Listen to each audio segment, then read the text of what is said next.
আসসালামু আলাইকুম প্রিয় দর্শক, কেমন আছেন সবাই? Welcome my to channel. আমি ইউটিউবে নতুন, আজকে প্রথম আসলাম আপনাদের সামনে। তো সবাই কেমন আছেন?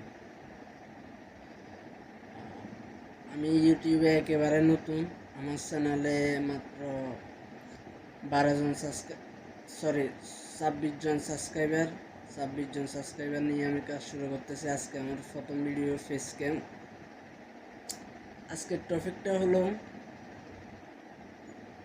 কিছুদিন আগে এক মহিলা প্রবাসীদেরকে নিয়ে গালাগালি বাজে মন্তব্য করেছে। তো আমি ওর সম্পর্কে ভিডিও বানাবো না, কারণ বিষয়টা অনেক পুরানো হয়ে গেছে। ইতিমধ্যে অনেক ভিডিও আমার ইউটিউবার ভাই এবং কি সোশ্যাল মিডিয়াতে তৈরি হয়ে গেছে, সোশ্যাল মিডিয়াতে ভাইরাল হয়ে গেছে। এই কারণে আমি ওই সম্পর্কে ভিডিও বানাবো না। তবে ওই মহিলাকে নিয়ে এবং কি প্রবাসীদেরকে নিয়ে আজকের ভিডিও।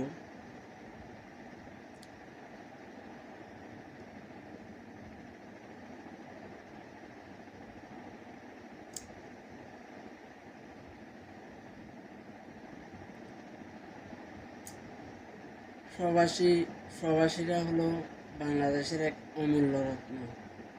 প্রবাসীদের টাকা দিয়ে দেশ চলে, কিন্তু আমি বুঝি না বাংলাদেশের মানুষ কেন প্রবাসীদেরকে নিয়ে বাজে মন্তব্য করে, গালাগালি করে। আমি এটার মানে বুঝি না। প্রবাসীরা তো আমাদের টাকায় চলেও না, আমাদের টাকায় পরেও না। ওরা কারো টাকায় খায়ও না, কারো টাকায় পরেও না। তাহলে আমরা কেন প্রবাসীদেরকে গালি দেব? কেন প্রবাসীদেরকে আমরা গালি দেব? আমি এটার মানেই বুঝি না। কিছুদিন আগে যে মহিলাটা প্রবাসীদেরকে অকথ্য ভাষায় গালিগালাজ করেছে, সে আমার মায়ের জাতি। তাকে আমি অবশ্য সম্মান করি, তাকে আমি কোনো গালিগালাজ করব না। কিন্তু আমার প্রশ্ন হলো, উনি একজন বয়স্ক মহিলা, উনি আমার মায়ের সমান, কেন উনি গালি দিল প্রবাসীদেরকে? আমরা ইতিমধ্যে আমরা না, আপনারা অনেক তথ্য পেয়ে গেছেন। ওই মহিলা সম্পর্কে, কেন প্রবাসীদেরকে গালি দিয়েছিল এবং কি তার ব্যাকগ্রাউন্ড সম্পর্কে আপনারা অনেক তথ্য পেয়েছেন। তো ওই মহিলাটা প্রবাসীদেরকে গালি দেওয়ার কারণ হলো, প্রবাসীদেরকে ভিডিও কলের মাধ্যমে বা বিভিন্ন পন্থায় অনেক খারাপ কাজ করতো। মহিলাটা ওদের থেকে টাকা নিত। এক পর্যায়ে যখন ওই মহিলাটা সাথে ওই প্রবাসীগুলোর সমস্যা হয়, ওই মহিলা ভিডিও বার্তার মাধ্যমে প্রবাসীদেরকে গালি দেয়। কিন্তু তার কুকর্মতো প্রকাশ হয়ে এলো, আপনারা দেখতে পেলেন। যাই হোক, আমি ওর সম্পর্কে কিছু বলবো না। এখন কথা হলো, বাংলাদেশের মানুষ কেন প্রবাসীদেরকে নিয়ে বাজে মন্তব্য করে বিভিন্ন টাইমে? কেন? প্রবাসীদের টাকা দিয়ে দেশ চলে, এটা কিন্তু আপনার মানতে হবে। প্রবাসীরা এখন অনেকে বলে যে প্রবাসীরা কিভাবে দেশ চালায়, ওরা তো ওদের পরিবারের জন্য এখানে যায় বা টাকা ইনকাম করে। আমি বলি, প্রবাসীরা যে রেমিটেন্স পাঠায়, ওই রেমিটেন্সের একটা অংশ বাংলাদেশ সরকারের ফান্ডে যায়। তো ধরেন আপনার বাবা একজন শিক্ষক,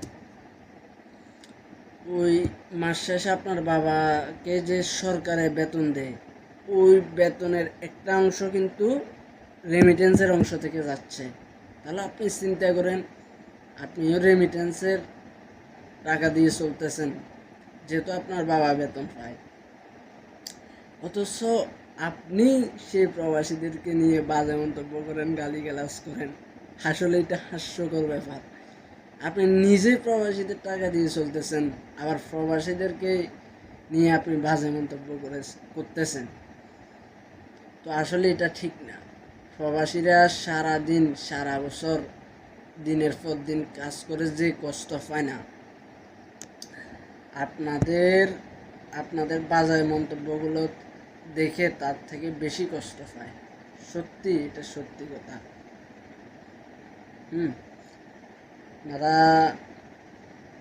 প্লিজ দয়া করে প্রবাসীদেরকে গালি দিবেন না, তাদের নিয়ে বাজে মন্তব্য করবেন না। তারা বাংলার সোনার ছেলে, তারা আছে বলে আজ আমাদের বাংলাদেশ টিকে আছে, এটা আপনাকে মানতেই হবে। প্রবাসীদের যে পরিমাণে রেমিটেন্স পাঠায় তার থেকে অর্ধেক অংশ সরকারের কাছে যায়, এটা দিয়ে আমাদের দেশ চলে। প্রবাসীদেরকে প্লিজ প্রবাসীদেরকে গালি দিবেন না, তাদের কারণে আজকে দেশ চলতেছে, এটা আপনাকে মাথায় রাখতে হবে। তো আমি আর বেশি কথা বাড়াবো না, প্রবাসীদেরকে নিয়ে আপনারা গালিগালাজ করবেন না, বাজে মন্তব্য করবেন না।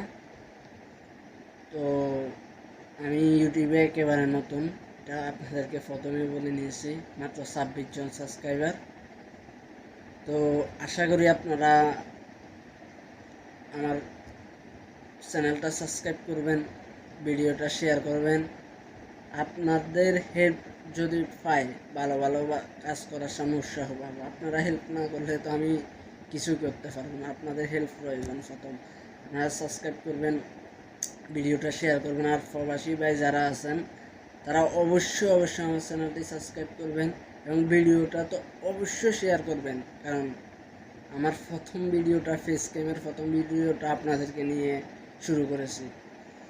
ইনশাল্লাহ ভবিষ্যতে আপনাদেরকে নিয়ে কথা বলবো, আর সকল বিষয় নিয়ে মোটামুটি কথা বলবো যদি আপনাদের উৎসাহ পাই। তো সবাই পাশে থাকবেন, আমার চ্যানেলটা সাবস্ক্রাইব করবেন এবং পাশে থাকা বেল বাটনটি বাজিয়ে দেবেন, সর্বপ্রথম যেন আমার ভিডিওগুলো আপনার কাছে পৌঁছে যায়। সবাই ইনশাল্লাহ সুস্থ থাকবেন, ভালো থাকবেন, এই প্রত্যাশা নিয়ে বিদায় নিচ্ছি। আসসালামু আলাইকুম।